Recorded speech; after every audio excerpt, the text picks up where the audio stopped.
Um, can you tell us a little bit about how you got into GYN surgery? Yeah, I think starting residency, I was more familiar with some obstetrics really than GYN surgery, but getting more exposure to it and the mentors that I had really, um, I think, allowed a passion for surgery to develop. And that ultimately led to a fellowship opportunity and an opportunity to come on staff and do just surgery from there. So it wasn't something I started looking to do, but really evolved as I did as a resident. You've spoken in public venues a lot when you've given talks about who your mentors and sponsors were. Would you mind sort of telling us again for the purposes of this? Oh, absolutely. Ray Lee was my proposer to become a member way back, and Carl Podratz, I think, was the endorser on that. And so Mayo people, but boy, just getting into SGS and the mentors I've had, since I became a member, and even before that, I think of Mike Aronson, Bob Porges, obviously John Delancey has had an impact on us all, but Ed Varner, Dee Fenner, people that go back a little bit, but were prominent people when I was coming up, and many still are today. A lot of the same names have been coming up. So I'm picturing the way this montage is going to look when we put it up. I'm pretty excited about that. Some amazing, amazing people. What from your perspective makes a good gynecologic surgeon? Yeah, that's a great question. Obviously you have to have reasonable hand-eye coordination and just some innate things, but the ability to focus, the determination to want to be better and to do the things that you have to do to get better are drives that you and I as mentors really can't put upon someone. That comes from within. You have to have volume and good mentorship. A drive to want to be better separates, I think, the great from the good in many ways. But it's a great question, one that I think a lot of us think about over time.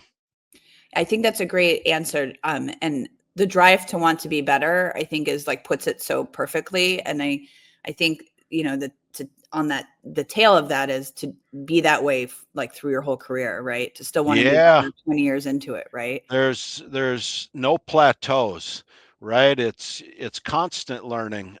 Geez, I've been doing this a long time. I'm learning stuff every time I operate, or trying to, right? It's a mindset in a way as well. But in terms of young people, you've got to want it more than I want it for you, because that's really what's going to allow you to become a better and better surgeon over time. The ability to critique yourself without burdening yourself is also a skill that really pays off.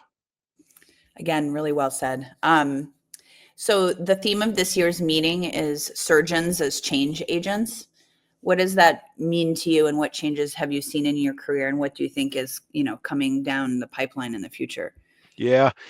Well, I think the future holds more minimally invasive approaches surgically, no doubt about that. I include vaginal surgery in that. I hope there's always I always see a role for that. I hope the masses do as well. Um, the ability to use what you know to help you do things you weren't necessarily taught is is always going to be there. I think about all the mesh problems we dealt with a decade or so ago. For a long time, we never learned that in fellowship. It's something that you learned how to accomplish based on how things were put in, the nature of things. You had to learn new techniques. So always having the thought process that I can learn something new. I want to learn something new. New isn't always better, but that drive to critique it, and is it something that's real and can help you and help your patients, then you have to be open to it. Do you think vaginal mesh is going to make a comeback? I really don't, at least not in my career time. Um, Maybe with time and more knowledge of healing and how the body interacts with things, maybe. But I think a lot of things will change in that time, and maybe there won't be a need for a foreign body, if you will, to do some of the things that we do. I was just teaching at the Southern California, the regional lab, and we asked all the fellows, how many of you have placed a vaginal mesh, and none of them raised their hands. And then I asked them, how many of you have taken out a vaginal mesh, and none of them raised their hands. And I spent, in 2012 taking out a lot of vaginal mesh. Yeah, So it's funny how those things sort of like ebb and flow for sure. But yeah, they'll yeah, deal with things that we wouldn't, and vice versa. And but that's you have to have an openness and a skill set to be able to maneuver to wherever the field is going. yep, correct. So shifting gears and speaking specifically about SGS, what has SGS meant to you in your career?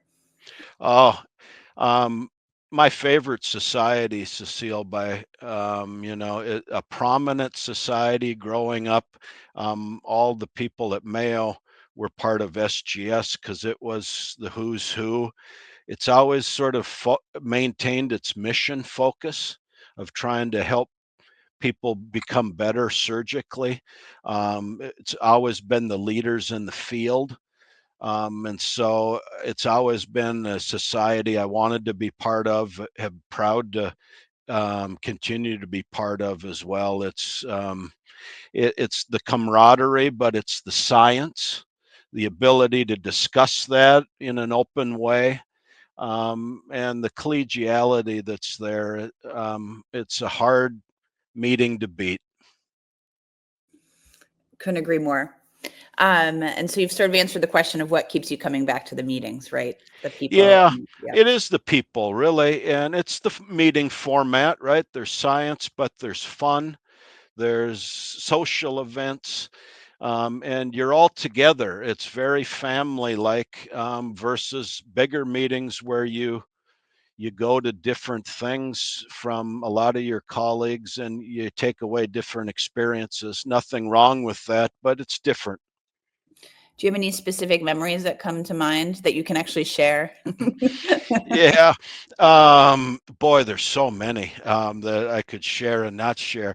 But I think going back to becoming a member and having to present, the anxiety that went along with that because of the importance I held the society in, was a big deal. And to become a member um, really is a very fond memory, and one that I'll always cherish because it's led to so many other great things at SGS. The people, the ability to serve the society in various ways.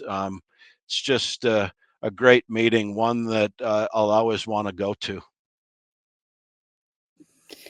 So you're not close to this, but I like to ask people like you. You've shared a lot about how you remember others. How are you hoping to be remembered when we sort of speak of some of the greats in SGS in years to come? Boy,